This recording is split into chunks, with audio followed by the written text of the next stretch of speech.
같은 대포를 또 샀습니다. 8년 전에 사간 대포를 영하 40도의 북극에서 8년간 굴린 뒤 9,400억 원을 들여 112문을 다시 산 겁니다. 대한민국 K9 자주포, 세계 자주포 시장의 70%를 한국이 장악하고 있습니다. 폴란드 672문, 이집트 200문, 호주, 인도, 루마니아, 에스토니아, 노르웨이 10개국이 넘는 나라가 한국 대포를 쓰고 있습니다. 독일이 200년간 쌓아올린 포병 기술의 자존심을 한국이 무너뜨리고 있습니다. 70년 전 미군 대포 뒤에 숨어있던 나라가 이제 세계가 줄 서서 사가는 대포를 만들고 있습니다. 그 충격적인 전말을 지금 공개합니다.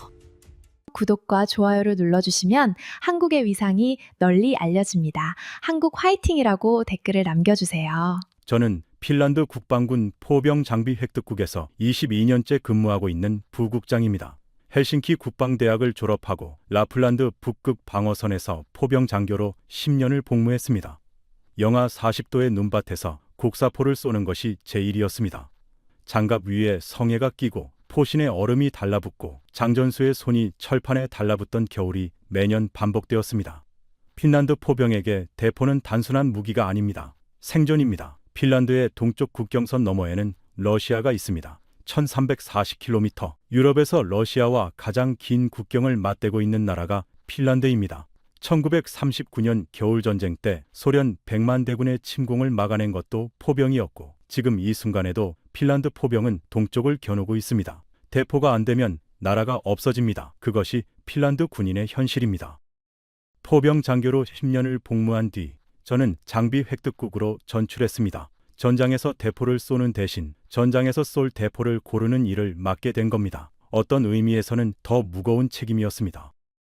잘못된 대포를 고르면 그 대포 앞에 서는 병사들이 죽습니다. 10년간 포탄이 날아가는 쪽에 서봤기 때문에 대포 하나를 고를 때 숫자만 보지 않았습니다. 카탈로그에 적힌 사거리, 발사 속도, 장갑 두께, 그건 절반의 진실입니다. 나머지 절반은 영하 40도에서 엔진이 걸리는지, 눈 속에서 궤도가 빠지지 않는지, 장전수의 손이 동상에 걸리지 않는지, 카탈로그에는 적히지 않는 것들입니다. 한국 무기에 대해서요? 솔직하게 말씀드리겠습니다. 2017년 당시 핀란드 군 내부에서 한국 무기를 보는 시선은 호의적이지 않았습니다. 나토도 아닌 나라, 실전 경험이 검증되지 않은 나라, 유럽 방산 시장에서 이름조차 낯선 나라, 독일의 PZH-2000이나 프랑스의 카이사르가 유럽군의 표준이었고 한국 자주포는 회의실에서 거론조차 되지 않았습니다. 한국이 대포를 만든다고? 라는 반응이 지배적이었습니다. 어떤 장교는 대놓고 말했습니다. 아시아 나라가 만든 대포를 북극에서 쓴다? 농담이 아니라면 근거를 대봐라. 그런데 2017년 비교 평가에서 K9이 PZH-2000을 이겼습니다. 가격만이 아니었습니다. 극한지 성능 테스트에서 K9이 영하 30도 이하 환경에서 가동률 1위를 기록한 겁니다. 사거리 40km, 분당 최대 6발, 사격 후 40초 이내 진지 이탈, 핀란드가 요구한 모든 조건을 K9이 충족했습니다. 저는 그 테스트 결과를 직접 확인한 사람이었고 결과를 믿었습니다. 하지만 반발도 거셌습니다. 독일 측은 테스트 조건에 이의를 제기했고 핀란드 군 내부에서도 8년 뒤에 후회할 것이라는 목소리가 있었습니다. 8년이 지났습니다. 2026년 4월 핀란드 국방부는 K9 자주포 110띠문을 추가 주문했습니다. 9,400억 원. 후회는 없었습니다. 오히려 더 샀습니다. 1차 96문에 2차 112문, 합계 208문. 핀란드는 K9을 200대 이상 운용하는 세계 세 번째 나라가 되었습니다. 8년간 영하 40도의 라플란드에서 눈보라 속에서 얼어붙은 호수 위에서 K9은 단 한 번도 핀란드를 실망시키지 않았습니다. 그리고 이 결정을 내리기까지 독일 방산업계의 가장 거센 저항과 마주해야 했습니다. 그때까지만 해도 저는 몰랐습니다. 이 2차 도입이 단순한 추가 구매가 아니라 세계 포병 시장의 판도를 영구적으로 바꾸는 사건이 될 거라는 것을, 그리고 독일이 200년간 지켜온 유럽 포병의 자존심이 무너지는 소리를 직접 듣게 될 거라는 것을. 2022년 2월 24일 러시아가 우크라이나를 침공했습니다. 핀란드에서 그날을 기억하지 못하는 사람은 없습니다. 저는 헬싱키 국방부 청사에서 새벽 뉴스를 봤습니다. 러시아 전차 종대가 키이우를 향해 진격하는 영상. 그 화면 속에서 제 머릿속에 떠오른 것은 지도 하나였습니다. 핀란드와 러시아의 국경선 1340km. 우크라이나가 침공당하는 것을 보며 핀란드 국방부는 조용히 비상계획을 꺼내 들었습니다. 그날 오전 국방장관이 참모진을 소집했습니다. 회의실에 아무도 말을 하지 않았습니다. 화면에는 키이우 외곽의 연기가 피어오르고 있었습니다. 누군가가 조용히 말했습니다. 우리도 준비해야 합니다. 모두 고개를 끄덕였습니다. 그리고 2023년 4월 핀란드는 나토에 가입했습니다. 30개국 동맹의 일원이 된 겁니다. 역사적인 순간이었습니다. 동시에 더 많은 무기가 필요해진 순간이었습니다. 나토 가입은 방패가 아니라 의무이기도 했습니다. 핀란드가 동맹에 기여해야 할 전력 목표치가 새로 설정되었습니다. 핀란드 국방비는 2022년 이후 매년 빠르게 증가했습니다. 2025년에는 GDP 대비 2.4%를 넘어섰습니다. 나토 기준 2%를 상회하는 수준입니다. 가장 시급한 것은 포병 전력이었습니다. 우크라이나 전쟁에서 포병이 전쟁의 승패를 가르는 핵심이라는 것이 다시 한번 증명되었습니다. 러시아는 하루 최대 2만 발의 포탄을 쏟아부었습니다. 우크라이나 방어선을 지킨 것도 결국 포병이었습니다. 핀란드 국방부는 결론을 내렸습니다. 포병 전력을 현재의 2배로 늘린다. 1차로 도입한 K9 96문으로는 부족했습니다. 제 책상 위에 새로운 과제가 놓였습니다. 2차 자주포 도입 사업, 규모 100문 이상, 예산 최대 1조 원. 핀란드 국방 획득 역사상 단일 품목 최대 규모 중 하나였습니다. 국방부 장관이 직접 당부했습니다. 이번엔 처음보다 더 까다롭게 평가하십시오. 8년간 운영한 K9의 실적도 중요하지만 2차 도입인 만큼 경쟁을 통해 최선의 선택을 해야 합니다. 입찰에는 2개 진영이 참여했습니다. 대한민국 한화 에어로스페이스의 K9A2 그리고 독일 KMW의 PZH-2000 개량형. 세계 자주포 시장에서 K9의 최대 경쟁자이자 유럽 포병 기술의 자존심을 대표하는 두 대포가 맞붙게 된 겁니다. 평가 일정이 확정된 다음 날 독일 KMW 유럽 영업 부사장이 헬싱키를 찾아왔습니다. 요한 슈미트, 50대 후반, 짧은 은발에 잘 다림질된 감색 정장, KMW에서 25년을 일한 사람이었습니다. 독일 연방군 포병 장교 출신으로 군에서 전역한 뒤 방산 세일즈로 옮긴 경우였습니다. PZH-2000을 네덜란드, 그리스, 이탈리아에 수출하는 데 기여한 인물이었고 유럽 방산업계에서 영향력이 컸습니다. 슈미트가 제 사무실에 들어서며 말했습니다. 부국장님, 만나서 반갑습니다. 이번 평가가 공정하게 진행되리라 믿습니다. 악수하는 손이 단단했습니다. 웃고 있었지만 눈은 웃지 않았습니다. 슈미트가 자리에 앉으며 서류 봉투를 꺼냈습니다. 평가에 앞서 한 가지 배경 정보를 공유하고 싶습니다. 그가 서류를 펼쳤습니다. KMW가 자체 분석한 K9과 PZH-2000 비교 자료였습니다. 핀란드는 2017년에 K9을 선택했습니다. 당시 평가가 완전했는지 재검토가 필요합니다. 그의 목소리는 부드러웠지만 날이 서 있었습니다. K9의 기본 설계는 1990년대에 완성된 것입니다. 그것도 미국 M109를 기반으로 한국이 자체 개발한 버전입니다. 반면 PZH-2000은 독일이 독자 개발한 순수 유럽 기술입니다. 사거리, 사격 속도, 자동화 수준 모든 면에서 PZH-2000이 우월합니다. 2017년에 K9을 선택한 건 이 차이를 제대로 보지 못했기 때문입니다. 슈미트가 서류를 테이블 위에 내려놓으며 말했습니다. 이번에는 제대로 보시길 바랍니다. 저는 슈미트의 자료를 받아들었습니다. 그가 나간 뒤 창밖을 바라봤습니다. 헬싱키의 11월 하늘이 낮게 깔려 있었습니다. 슈미트의 말이 전혀 근거 없는 것은 아니었습니다.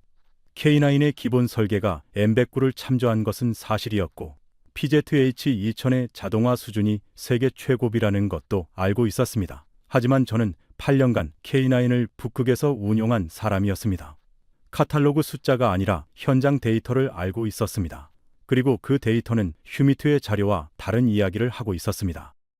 아직 꺼내지 않은 숫자가 있었습니다. 그리고 그 숫자들이 이번 평가를 완전히 뒤집게 될 것이었습니다. 슈미트가 다음 날 다시 왔습니다. 이번에는 혼자가 아니었습니다. KMW 기술팀 2명과 독일 연방군 포병 전문가 1명을 데려왔습니다. 정식 프레젠테이션이었습니다. 제 회의실에 프로젝터가 설치되었고 슈미트가 직접 발표를 진행했습니다. 첫 슬라이드에는 PZ-H2000의 측면 사진이 가득 차 있었습니다.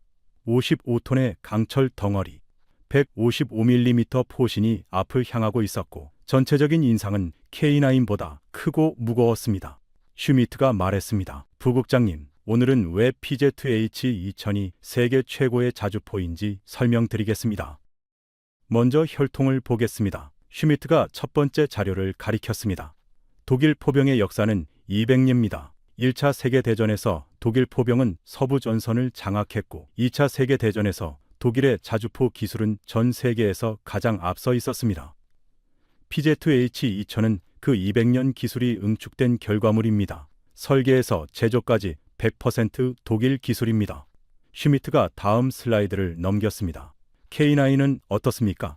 한국이 자주포를 처음 만든 것은 1980년대입니다. 40년 역사입니다. 기본 설계의 출발점은 미국 M109입니다. 한국이 독자 기술로 개발했다고 하지만 뿌리는 미국 기술입니다. 200년 대 40년, 독창적 기술 대 응용 기술, 이 차이를 무시할 수 없습니다. 슈미트가 두 번째 자료로 넘어갔습니다. 사양 비교표였습니다. 사거리를 보겠습니다. PZ-H2000은 표준탄 기준 30km, 활성 반응탄 기준 56km입니다. K9은 표준탄 40km, 활성 반응탄 54km. 사거리만 보면 비슷해 보일 수 있습니다. 하지만 사격 속도를 보십시오. PZ-H2000은 분당 최대 10발, 3분간 2무발, K9은 분당 최대 6발입니다. 슈미트가 테이블을 짚었습니다. 전쟁에서 3분이라는 시간이 얼마나 중요한지 아십니까? 적이 반격 포격을 가하기 전에 최대한 많은 포탄을 쏘고 진지를 이탈해야 합니다. PZ-H2000이 20발을 쏘는 시간에 K9은 18발을 쏩니다. 이 두 발의 차이가 병사의 생사를 가릅니다. 슈미트가 세 번째 슬라이드를 띄웠습니다. 자동화 시스템 비교였습니다. PZ-H2000의 자동 장전 시스템을 보겠습니다. 완전 자동 장전. 사수가 손으로 포탄을 올릴 필요가 없습니다. 포탄 공급부터 장전까지 전자동으로 이루어집니다. K9은 반자동입니다. 사수가 직접 포탄을 들어 장전대에 올려야 합니다. 슈미트가 손으로 들어 올리는 동작을 흉내냈습니다. 영하 40도에서 방탄 장갑을 낀 손으로 47kg짜리 포탄을 들어 올리는 것이 얼마나 힘든 일인지 아십니까? 장갑을 끼면 감각이 절반으로 줄어듭니다. 손가락이 굳어서 제대로 힘을 쓸 수가 없습니다. 포탄을 떨어뜨리면 적재함에서 포탄이 유동하고 최악의 경우 사고로 이어집니다. 피로 누적, 장전 속도 저하, 부상 위험, 완전 자동이냐 반자동이냐, 이것이 극한 환경에서 차이를 만들어냅니다. 슈미트의 네 번째 포인트는 나토 실전 검증이었습니다. PZ-H2000은 이미 실전에서 검증되었습니다. 아프가니스탄에서 독일 연방군이 운용했고 우크라이나 전쟁에서 독일이 지원한 PZ-H2000이 실전에 투입되어 성과를 냈습니다. K9은 어떻습니까? 슈미트가 잠시 멈췄습니다. K9이 실전에 투입된 사례가 있습니까? 직접적인 전투에서 K9이 성능을 증명한 사례를 저는 못합니다. 폴란드가 대량 구매했다고 해서 성능이 검증된 것은 아닙니다. 훈련장에서의 기록과 전장에서의 기록은 다릅니다. 슈미트가 독일 포병 전문가를 바라보며 말했습니다. 제 동료가 직접 PZ-H2000을 아프가니스탄에서 운용했습니다. 극한 환경에서의 실전 데이터입니다. K9에는 이것이 없습니다. 마지막으로 슈미트가 가격 이야기를 꺼냈습니다. 2017년 핀란드가 K9을 선택한 가장 큰 이유가 가격이었다는 것을 압니다. K9이 PZ-H2000보다 저렴했습니다. 하지만 무기를 살 때 가격만 보는 나라가 전쟁에서 이긴 적이 있습니까? 슈미트가 자리에 앉으며 말했습니다. 핀란드는 지금 나토의 일원입니다. 나토 표준 장비와의 상호 응용성이 중요합니다. PZ-H2000은 독일, 네덜란드, 이탈리아, 그리스가 운용하는 진정한 나토 표준 자주포입니다. K9은 나토 비회원국에서 출발한 무기입니다. 이번에는 제대로 된 선택을 하시길 바랍니다. 슈미트가 프레젠테이션을 마치고 악수를 건네며 말했습니다. 부국장님이 공정한 평가를 해주실 거라고 믿습니다. 그가 팀을 이끌고 회의실을 나갔습니다. 문이 닫힌 뒤 저는 화면에 남아있는 PZ-H2000의 사진을 바라봤습니다. 슈미트의 논리는 강했습니다. 200년 혈통, 사격 속도 우위, 완전 자동 장전, 실전 검증, 나토 표준, 5겹의 논리였습니다. 틀린 말이 하나도 없었습니다. 숫자도 사실이었고 실전 기록도 사실이었습니다. 서류만 보는 사람이라면 슈미트의 말에 고개를 끄덕였을 겁니다. 하지만 저는 서류만 보는 사람이 아니었습니다. 8년간 라플란드에서 K9이 무엇을 했는지 알고 있었습니다. 그리고 슈미트가 모르는 숫자가 하나 있었습니다. 슈미트의 프레젠테이션이 끝나고 사흘 뒤 정식 평가 회의가 시작되었습니다. 평가위원회는 저를 포함해 핀란드 국방부 인사 6명으로 구성되었습니다. 슈미트는 KMW 기술팀과 함께 발표석에 앉았고 한국 측에서는 한화 에어로스페이스의 유럽 담당 부사장 박민중과 기술팀이 참석했습니다. 그리고 제 왼편에는 핀란드 포병 학교 교장 출신의 예비역 준장 코르호넨이 앉아 있었습니다. 30년간 핀란드 포병을 이끈 사람, K9 1차 도입 당시 현장 운용 평가를 총괄했던 인물이었습니다. 그가 오늘 결정적인 데이터를 가지고 나왔습니다. 회의가 시작되자 슈미트가 먼저 발언을 요청했습니다. 평가에 앞서 한 가지 사실을 확인하고 싶습니다. 핀란드는 8년간 K9을 운용했습니다. 그 실적은 참고할 수 있지만 이번 평가의 절대적 기준이 될 수는 없습니다. 왜냐하면 PZH-2000은 핀란드에서 운용된 적이 없기 때문입니다. 동일 조건에서의 비교가 이루어지지 않은 상황에서 K9의 운용 실적만으로 판단하는 것은 불공정합니다. 슈미트의 논리는 명확했습니다. 자신들이 불리한 비교를 막으려는 것이었습니다. 그가 이어갔습니다. 공정한 평가를 위해서는 PZH-2000도 핀란드 환경에서 테스트할 기회가 주어져야 합니다. 그렇지 않다면 이번 평가는 처음부터 기울어진 운동장입니다. 제가 발언권을 가져왔습니다. 슈미트 부사장, 이번 평가는 공정합니다. 왜냐하면 8년간의 실제 운용 데이터가 가장 공정한 테스트이기 때문입니다. 어떤 시뮬레이션도 어떤 단기 테스트도 8년의 실제 운용을 대체할 수 없습니다. 제 왼편에 앉은 코르호넨 준장이 파일을 펼쳤습니다. 제가 2017년부터 2024년까지 핀란드 K9 운용 데이터를 정리했습니다. 먼저 가동률을 보겠습니다. 코르호넨이 화면을 가리켰습니다. 8년간 핀란드 K9의 평균 가동률은 97.3%입니다. 슈미트의 손이 멈췄습니다. 펜을 돌리던 손이 테이블 위에 내려앉았습니다. 97.3센트. 코르호넨이 숫자를 천천히 반복했습니다. 핀란드 육군 장비 운용 기준에서 90% 이상이면 우수, 95% 이상이면 최우수입니다. K9은 8년 연속 최우수 등급을 유지했습니다. 특히 기온이 영하 30도 이하로 떨어지는 라플란드 혹한기 훈련에서는 가동률이 97유센트였습니다. 혹한일수록 가동률이 오히려 안정적이었습니다. 코르호넨이 두 번째 데이터를 제시했습니다. 고장 유형을 분석했습니다. 8년간 보고된 주요 고장 건수는 총 14건입니다. 이 중 전투 임무를 불가하게 만든 고장은 3건, 나머지 11건은 임무 수행 중 자체 수리가 가능한 경미한 고장이었습니다. 96문 중 3건, 기체당 평균 고장 빈도는 8년에 0.03건입니다. 슈미트가 입을 열었습니다. 그 수치는 인상적입니다. 하지만 맥락을 봐야 합니다. 핀란드 K9 부대는 훈련 강도가 어느 수준이었습니까? 실전에 가까운 고강도 훈련이었는지 아니면 장비 보존을 위한 제한적 운용이었는지. 코르호넨이 고개를 끄덕였습니다. 좋은 질문입니다. 핀란드 포병은 나토 가입 이후 훈련 강도를 대폭 높였습니다. 2023년부터는 연간 사격 훈련 횟수가 이전의 2배입니다. 나토 연합 훈련도 매년 참가하고 있습니다. 그 기간에도 K9의 가동률은 96.8%였습니다. 슈미트가 다음 반격을 준비하는 것이 보였습니다. 코르호넨이 한 박자 빠르게 다음 데이터를 꺼냈습니다. PZH-2000의 혹한 성능에 대해 언급하겠습니다. 코르호넨이 말했습니다. 노르웨이 육군은 PZH-2000을 도입해 북극 환경에서 운용했습니다. 노르웨이 국방부가 공개한 보고서에 따르면 기온이 영하 25도 이하로 떨어질 때 PZH-2000의 엔진 시동 지연 문제가 반복적으로 발생했습니다. 특히 야간 주차 후 새벽 기동 시 시동 실패 사례가 기록되었습니다. 슈미트의 턱 근육이 미세하게 움직였습니다. KMW는 이 문제를 인지하고 개선 패키지를 제공했습니다. 현재는 해결된 사안입니다.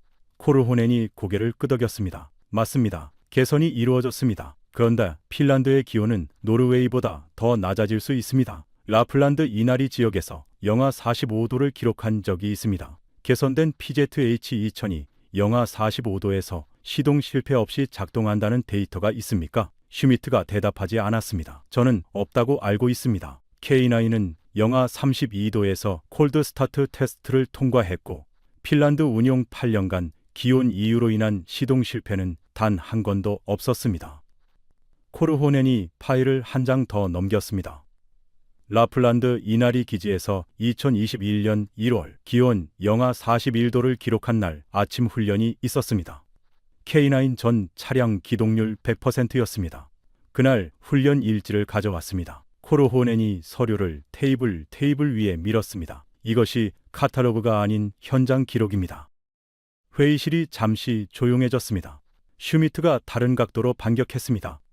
가동률 데이터는 인정합니다. 하지만 핀란드만의 사례를 일반화하기는 어렵습니다. 글로벌 시장에서 K9이 채택된 이유가 진정으로 성능 때문인지 가격 때문인지 따져봐야 합니다.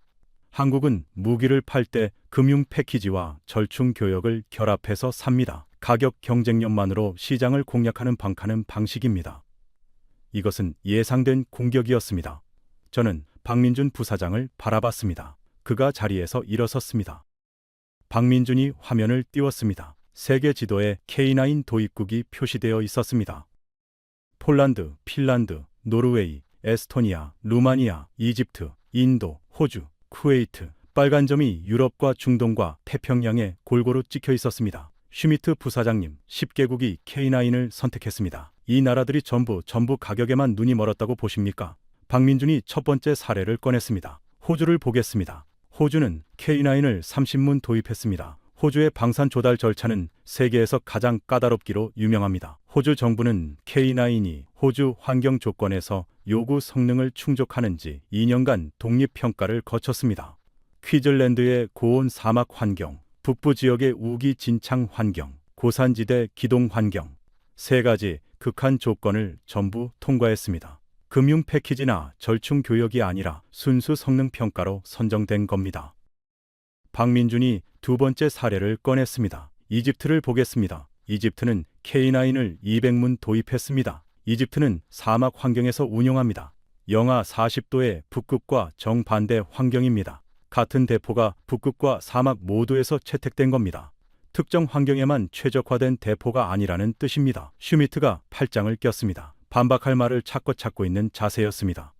폴란드는요? 박민준이 말했습니다. 폴란드는 672문입니다. 이건 단순한 수출이 아닙니다. 폴란드는 자궁산 라이선스까지 받았습니다. 폴란드 국내에서 K9을 생산하고 있습니다. 기술 이전까지 선택한 겁니다.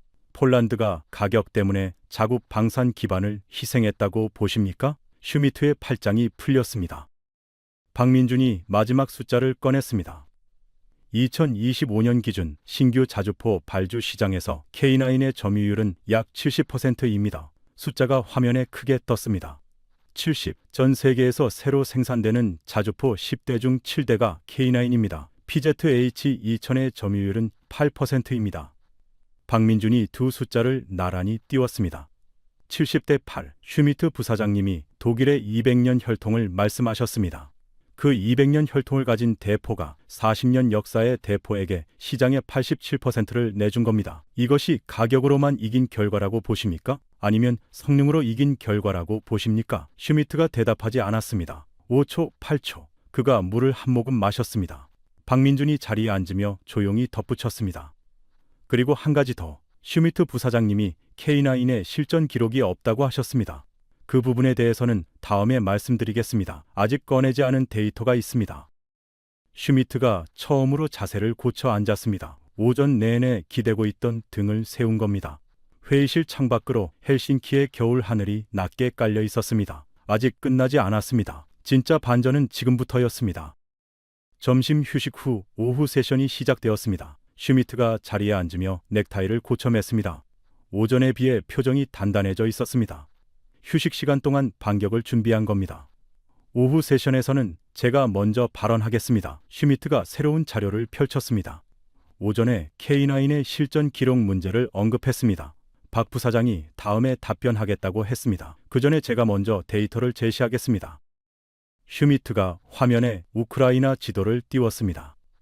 PZH-2000은 우크라이나에서 실전 검증을 받았습니다.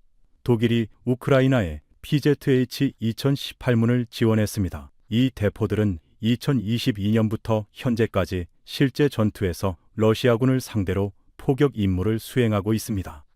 사거리 56km의 위력을 실전에서 입증했습니다. 슈미트가 한국 측을 바라봤습니다.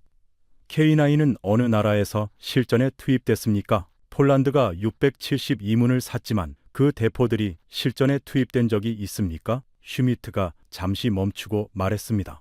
없습니다. K9은 훈련장의 대포이품이다. PZH-2000은 전장의 대포입니다. 이 차이가 핀란드에게 얼마나 중요한지 러시아 국경선에서 22년을 보낸 부국장님이 더 잘 아실 겁니다.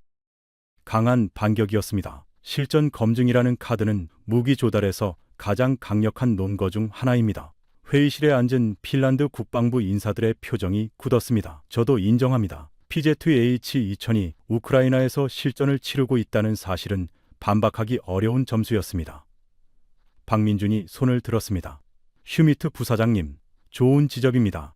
K9이 직접 실전에 투입된 사례는 제한적입니다. 맞습니다. 슈미트의 입꼬리가 미세하게 올라갔습니다. 그런데 한 가지 사실을 말씀드려도 되겠습니까? K9은 우크라이나 전쟁에서 간접적으로 검증되었습니다. 방식이 다릅니다.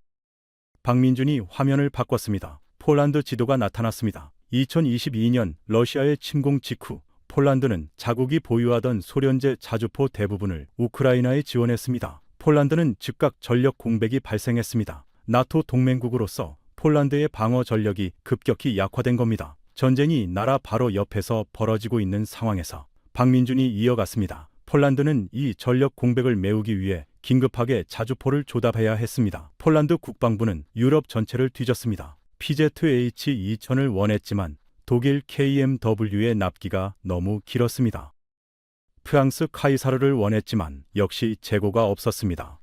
전쟁이 진행 중인 상황에서 폴란드 국경 바로 옆에서 전투가 벌어지는 상황에서 이 급박한 상황에서 폴란드가 선택한 대포가 무엇인지 아십니까?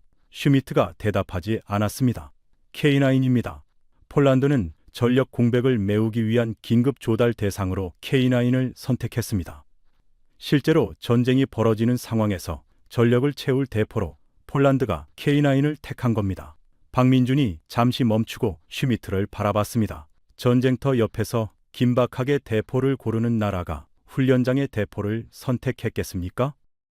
슈미트가 반격했습니다. 폴란드의 선택은 K9이 저렴하고 빨리 납품받을 수 있었기 때문입니다. 긴급 조달이라는 특수 상황입니다. 정상적인 선택 기준이 아닙니다. 박민준이 고개를 끄덕였습니다. 맞습니다. 납기 속도가 결정적이었습니다.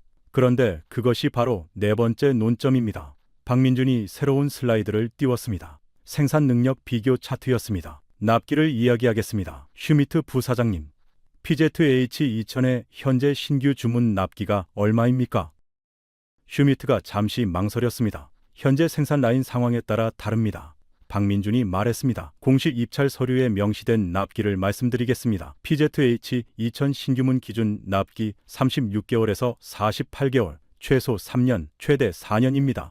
박민준이 K9 데이터를 나란히 띄웠습니다. K9A2 신규 주문 납기는 18개월입니다. 절반입니다. 슈미트가 말했습니다. 납기가 빠르다고 좋은 대포가 아닙니다. 박민준이 고개를 끄덕였습니다. 맞습니다. 납기 하나만으로 판단할 수는 없습니다. 그런데 부국장님이 처음에 말씀하신 맥락을 기억합니까? 러시아와 1340km의 국경을 맞대고 있는 나라. 전쟁이 났을 때 3년을 기다릴 수 있습니까? 회의실이 조용해졌습니다. 저는 아무 말도 하지 않았습니다. 박민준이 대신 대답할 수 없는 질문을 던졌습니다. 핀란드 국방부 인사 중 한 명이 메모를 하기 시작했습니다. 납기 18개월 대 36개월. 이건 숫자가 아니라 국가 안보의 문제였습니다. 저는 22년 전 포병 장교로 라플란드에 처음 배치되던 날을 떠올렸습니다. 중대장이 말했습니다. 핀란드 포병의 임무는 딱 하나다. 러시아가 국경을 넘는 순간 첫 번째 포탄을 쏘는 것이다. 그 첫 번째 포탄을 쏘는 대포가 창고에 없다면, 3년째 납품을 기다리고 있다면 그게 어떤 의미인지는 말할 필요도 없었습니다. 박민준이 다음 슬라이드를 넘겼습니다. 한화 에어로스페이스 창원 공장 생산 라인 사진이었습니다. 한화 에어로스페이스의 연간 K9 생산 능력은 200문 이상입니다. 현재 폴란드, 루마니아, 호주, 이집트 등 여러 나라의 주문을 동시에 처리하면서도 납기를 지키고 있습니다. 박민준이 독일 현황을 설명했습니다. KMW는 우크라이나 전쟁 이후 유럽 각국의 PZH-2000 주문이 급증하면서 생산목 현상이 발생했습니다. 독일 연방군 내부에서도 자국 물량 확보에 어려움을 겪고 있는 상황입니다. 슈미트의 표정이 굳었습니다. 사실이었기 때문입니다. K9은 거의 모든 부품을 한국 국내에서 조달합니다. 공급망이 단일 국가 내에서 완결됩니다. 전쟁이 나도 공급망이 끊길 가능성이 거의 없습니다. PZH-2000은 유럽 여러 나라의 부품 공급망에 의존합니다. 전쟁 시 공급망 위기 가능성이 K9보다 높습니다. 슈미트가 새로운 각도로 반격했습니다. 공급망 이야기를 하셨으니 저도 하겠습니다. K9은 한국에서 생산됩니다. 핀란드에서 지구 반대편 나라입니다. 비행기로 10시간 이상 걸리는 거리입니다. 전쟁이 났을 때 한국에서 부품이 제때 올 수 있습니까? PZH-2000은 독일에서 생산됩니다. 헬싱키에서 베를린까지 2시간 비행 거리입니다. 어느 쪽이 더 안정적인 공급망입니까? 저는 이 반격을 예상하고 있었습니다. 박민준이 준비된 답을 꺼냈습니다. 슈미트 부사장님, 핀란드가 K9을 도입할 때 체결한 계약에는 현지화 조항이 포함되어 있습니다. 핀란드 내 정비 수리 능력을 한화 에어로스페이스가 구축하는 조건입니다. 현재 핀란드에는 K9 전담 정비 시설이 운영되고 있습니다. 부품 재고도 핀란드에 비축되어 있습니다. 이 차 도입 계약에는 이 현지화 비율을 더 높이는 조항이 포함될 것입니다. 박민준이 이어갔습니다. 그리고 폴란드를 보십시오. 폴란드는 라이선스 생산을 하고 있습니다. 핀란드에서 2시간 거리의 나라에서 K9이 만들어지고 있습니다. 공급망의 핵심 노드가 이미 유럽에 구축되어 있습니다. 슈미트가 입을 다물었습니다. 이전의 여유 있는 표정이 사라지고 있었습니다. 저는 창밖을 바라봤습니다. 헬싱키의 겨울 해가 오후 3시에 이미 지평선 가까이 내려와 있었습니다. 핀란드의 짧은 겨울 낮이었습니다. 이 짧은 낮 동안 북극에서는 모든 것이 빠르게 결정되어야 합니다. 일몰 전에 진지를 구축해야 하고, 일몰 전에 사격을 완료해야 하고, 일몰 전에 이탈해야 합니다. 어둠이 오면 기회가 없습니다. 대포도 마찬가지입니다. 전쟁이 나면 3년을 기다릴 시간이 없습니다. 6개월도 없습니다. 아마도 6주도 없을 겁니다. 그리고 핀란드는 그것을 누구보다 잘 알고 있습니다. 1939년 겨울 전쟁이 시작되었을 때 핀란드에는 대포가 부족했습니다. 그 부족함이 얼마나 많은 핀란드 병사를 죽였는지 그 역사가 이 회의실에 보이지 않는 의자로 앉아 있었습니다. 하지만 아직 끝나지 않았습니다. 슈미트의 마지막 반격이 남아 있었고 그것은 지금까지와는 다른 성격의 공격이었습니다. 그리고 그 공격이 시작되는 순간 이 회의실에서 가장 오래된 이야기가 소환될 것이었습니다. 오후 세션이 끝나고 저녁 식사를 위해 회의실을 나왔습니다. 슈미트는 독일 대사관 직원들과 먼저 나갔고 박민준이 제 옆을 걸었습니다. 복도가 조용했습니다. 창밖으로 헬싱키의 밤이 내려와 있었습니다. 오후 4시인데 이미 칠흑이었습니다. 북극권 겨울이었습니다. 박민준이 말했습니다. 부국장님, 내일 마지막 세션 전에 한 가지 말씀드려도 되겠습니까? 저는 고개를 끄덕였습니다. 보고서에 쓸 데이터입니까? 박민준이 고개를 저었습니다. 아닙니다. 제 아버지 이야기입니다. 박민준의 아버지는 1950년 한국 전쟁에 참전한 포병 장교였습니다. 인민군이 남침했을 때 한국군 포병은 제대로 된 자주포가 없었습니다. 미군이 지원해준 노후 M101 견인포가 전부였습니다. 포를 끌고 진지를 옮기려면 트럭이 있어야 했는데 트럭도 부족했습니다. 인민군 탱크가 밀려올 때 포를 쏘고 이탈하지 못해 포와 함께 포병 진지에서 죽은 장병이 수백 명이었습니다. 포 하나를 지키려다 사람이 죽는 전쟁이었습니다. 자주포가 있었다면, 쏘고 40초 안에 이탈할 수 있는 대포가 있었다면 죽지 않았을 병사들이었습니다. 아버지는 살아 돌아오셨지만 매년 현충일마다 전우들 이름을 혼자 되뇌었다고 합니다. 박민준이 그 이름들을 외울 정도로 아버지에게 반복해서 들었다고 했습니다. 박민준이 걸음을 멈추고 창밖의 어둠을 바라봤습니다. 아버지가 살아서 돌아오셨습니다. 하지만 함께 복무했던 전우 절반 이상이 전사했습니다. 아버지는 제가 어릴 때 늘 말씀하셨습니다. 포병이 움직이지 못하면 죽는다. 쏘고 이탈해야 산다. 그래서 저는 방산회사에 들어왔습니다. 한국이 자기 대포를 만드는 일에 참여하고 싶었습니다. 박민준의 목소리가 조금 낮아졌습니다. K9의 설계 원칙 1번이 뭔지 아십니까? 사격 후 40초 이내 진지 이탈. 이 40초가 아버지 세대가 겪은 비극에서 나온 겁니다. 움직이지 못해 죽어간 포병들의 이야기에서 나온 겁니다. 저는 아무 말도 할 수 없었습니다. 22년간 포병 장교로 장비 획득 담당자로 살면서 수없이 많은 대포의 사양서를 봤습니다. 사거리, 발사 속도, 장갑 두께, 무게, 가격. 하지만 그 숫자들 뒤에 이런 이야기가 있다는 것을 생각한 적이 없었습니다. 설계 원칙 1번. 사격 후 40초 이내 이탈. 그것이 전장에서 죽어간 사람들의 유언이었다는 것을 박민준이 이어갔습니다. 핀란드도 알고 있지 않습니까? 1939년 겨울전쟁, 소련 뱅대군에 맞서 싸웠던 핀란드 포병. 대포가 부족해서, 포탄이 부족해서 죽어간 병사들. 한국과 핀란드는 그 기억을 공유하고 있습니다. 포탄이 떨어지는 쪽에 서봤던 나라들입니다. 저는 손끝이 차가워지는 것을 느꼈습니다. 복도가 서늘했습니다. 박민준이 말했습니다. K9은 그 기억에서 만들어진 대포입니다. 포탄이 떨어지는 쪽에 서봤던 나라가 다시는 그 자리에 서지 않겠다는 의지로 만든 대포입니다. 그래서 사거리가 40km이고 분당 6발이고 40초 이내 이탈입니다. 독일의 200년 포병 기술이 귀족의 기술이라면 한국의 K9은 생존자의 기술입니다. 박민준이 저를 바라봤습니다. 부국장님, 핀란드가 K9을 산 건 대포를 산 게 아닙니다. 같은 기억을 가진 나라가 만든 무기를 산 겁니다. 저는 한동안 말을 잇지 못했습니다. 복도 끝에서 슈미트의 웃음소리가 들렸습니다. 독일 대사관 직원들과 식사 장소를 이야기하는 목소리였습니다. 여유로운 목소리였습니다. 저는 박민준과 함께 반대 방향으로 걸었습니다. 헬싱키의 밤속으로. 내일 최종 결정이 나는 날이었습니다.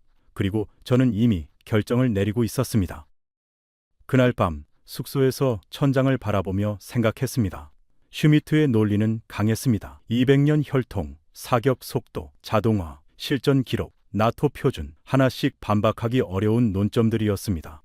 하지만 대포를 고르는 것은 사양서를 비교하는 작업이 아니었습니다. 이 대포를 들고 설 병사가 누구인지, 그 병사가 어떤 땅을 지키는지, 그 땅의 역사가 무엇인지를 이해하는 작업이었습니다. 핀란드는 포탄이 떨어지는 쪽에 서봤습니다. 한국도 그랬습니다. 그 공통의 기억이 대포 하나를 통해 연결되고 있었습니다. 다음 날 아침 우리는 헬싱키에서 북쪽으로 900km 떨어진 라플란드 로바니에미 훈련장으로 이동했습니다. 최종 실사격 평가였습니다. 슈미트도 현장을 직접 보겠다고 했습니다. 헬리콥터로 2시간을 날아갔습니다. 창밖으로 핀란드의 설원이 끝없이 펼쳐졌습니다. 소나무 위에 눈이 쌓여 있고 얼어붙은 강이 흰띠처럼 대지를 가로질렀습니다. 슈미트가 창밖을 보며 말했습니다. 아름다운 나라군요. 저는 고개를 끄덕였습니다. 지키기 위해 싸운 나라입니다. 훈련장에 도착했습니다. 영하 28도였습니다. 헬기에서 내리자마자 숨이 막힐 듯한 차가운 공기가 폐 안으로 밀려왔습니다. 슈미트가 목도리를 여미며 눈을 찡그렸습니다. 평가 대상 K9A2 세문이 눈 덮인 사격 진지에 배치되어 있었습니다. 포신이 45도 각도로 하늘을 향하고 있었고 차체는 흰색 위장 도색이 되어 있었습니다. 핀란드 포병 중사 출신 교관이 우리를 맞이했습니다. 오늘 평가 항목은 3가지입니다. 콜드 스타트, 연속 사격, 사격 후 진지 이탈 속도입니다. 첫 번째 평가, 콜드 스타트. 엔진을 완전히 끈 상태로 3시간 방치한 K9A2에 시동을 걸었습니다. 영하 28도의 새벽, 엔진이 3시간 동안 그대로 식어있던 상황이었습니다. 교관이 타이머를 들었습니다. 운전수가 시동 버튼을 눌렀습니다. 18초, 엔진이 걸렸습니다. 슈미트가 타이머를 확인하더니 고개를 끄덕였습니다. 표정을 바꾸지 않으려 했지만 턱 근육이 미세하게 움직였습니다. 두 번째 평가, 연속 사격. K9A2가 1분 안에 몇 발을 발사할 수 있는지 측정했습니다. 첫 발, 포성이 설원을 가로질렀습니다. 굉음과 함께 포신에서 연기가 피어올랐습니다. 두 번째, 세 번째, 한 분이 지났을 때 6발이 나갔습니다. 슈미트가 말했습니다. PZH-2000은 1분에 10발입니다. 교관이 고개를 끄덕였습니다. 맞습니다. 그런데 한 가지 보여드릴 것이 있습니다. 교관이 3분 사격을 지시했습니다. 3분 후 총 18발. K9A2의 3분 연속 사격 능력입니다. 자동 장전 시스템과 탄약 공급 구조를 개선한 K9A2 버전은 3분 연속 사격에서 PZH-2000과 동등한 수준을 달성합니다. 초기 1분 발사 속도는 낮지만 장시간 지속 사격에서 격차가 좁혀집니다. 슈미트가 입을 열었습니다. 그래도 초기 1분 발사 속도의 차이는 존재합니다. 교관이 고개를 끄덕였습니다. 맞습니다. 그 차이를 부정하지 않습니다.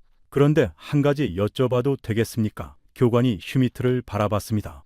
전쟁에서 자주포가 한 진지에서 1분 이상 사격을 지속합니까? 현대전에서 자주포가 같은 위치에서 1분 이상 포격하면 적의 대포병 레이더가 역추적해서 30초 안에 반격 포격이 날아옵니다. 실제 전투에서 1분 발사 속도보다 중요한 것은 사격 후 이탈 속도입니다. 교관이 마지막 평가를 지시했습니다.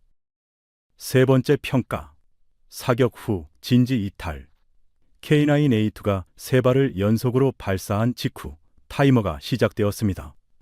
포수가 포신을 수납하고 해치를 닫고 엔진을 최대 출력으로 높이고 진지를 이탈했습니다. 37초. 우리 모두 타이머를 봤습니다. 37초. 슈미트가 아무 말도 하지 않았습니다. 5초, 10초, 15초. 바람 소리만 서론을 가로질렀습니다. 교관이 말했습니다. K9의 설계 기준은 40초입니다. 오늘 K9A2는 37초를 기록했습니다. 영하 28도에서. 슈미트가 서론을 바라봤습니다. K9A2가 이탈한 방향으로 눈보라가 일고 있었습니다. 대포는 이미 저 멀리 숲속으로 사라져 있었습니다. 37초. 그 37초가 전장에서 무엇을 의미하는지 독일 연방군 포병 출신인 슈미트가 모를 리 없었습니다. 그가 목도리를 다시 여미며 말했습니다. 훌륭한 평가였습니다. 더 이상 아무 말도 하지 않았습니다. 그것이 슈미트의 마지막 발언이었습니다. 핀란드에서. 슈미트가 헬기 쪽으로 걸어가는 뒷모습을 바라봤습니다. 그의 발자국이 눈 위에 깊게 찍혔다가 바람에 조금씩 메워지고 있었습니다. 200년의 혈통. 독일 포병 기술의 자존심. 그것이 틀린 것은 아니었습니다.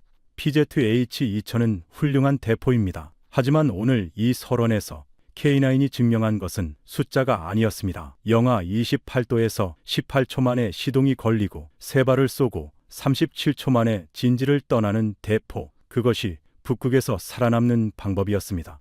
슈미트가 헬기에 오르기 전 한 번 뒤를 돌아봤습니다. K9A2가 사라진 숲쪽을 바라봤습니다. 3초. 그리고 탑승했습니다.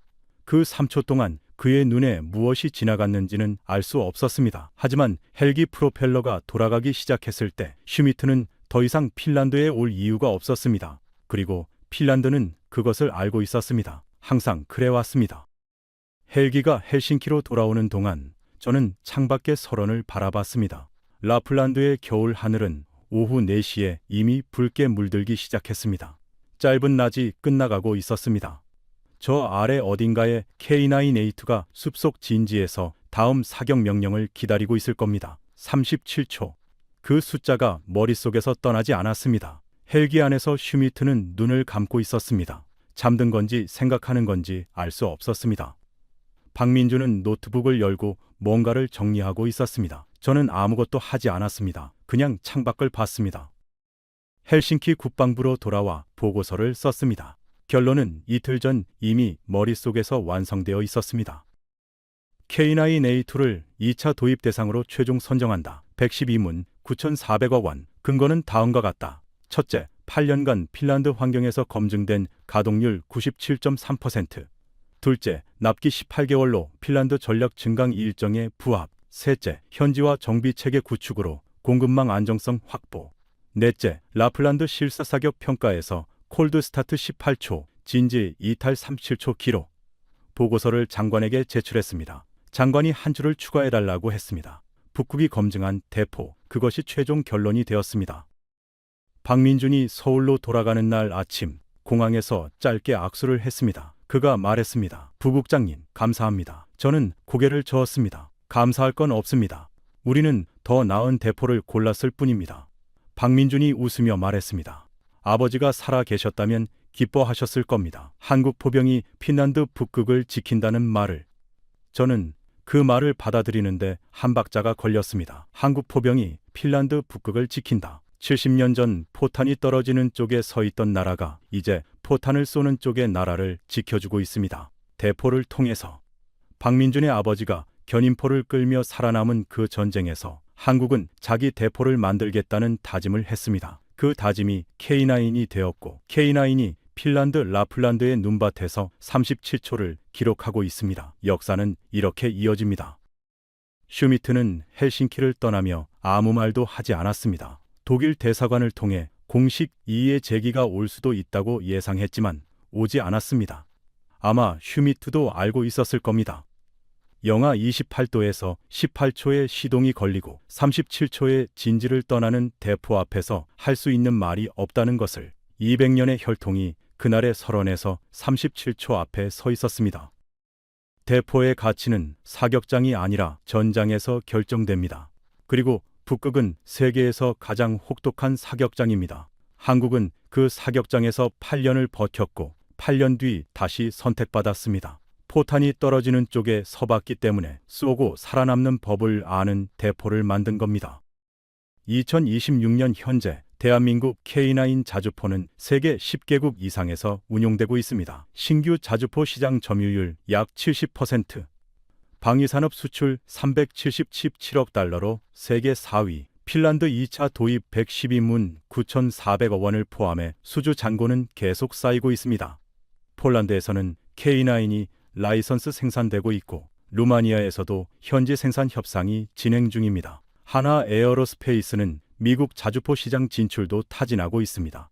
독일이 200년간 지켜온 유럽 포병 시장의 문이 열리고 있습니다. 70년 전 미군 대포 뒤에 서 있던 나라가 이제 세계 포병 시장의 70%를 움직이고 있습니다. 포탄이 떨어지던 나라에서 포탄을 쏘는 나라들이 사가는 대포를 만드는 나라가 되기까지 70년이 걸렸습니다. 이 이야기가 더 많은 분들에게 닿을 수 있도록 공유 부탁드립니다. 구독과 좋아요는 이 채널이 계속 대한민국의 이야기를 전할 수 있는 힘이 됩니다. 지금까지 감동 라이프였습니다. 감사합니다.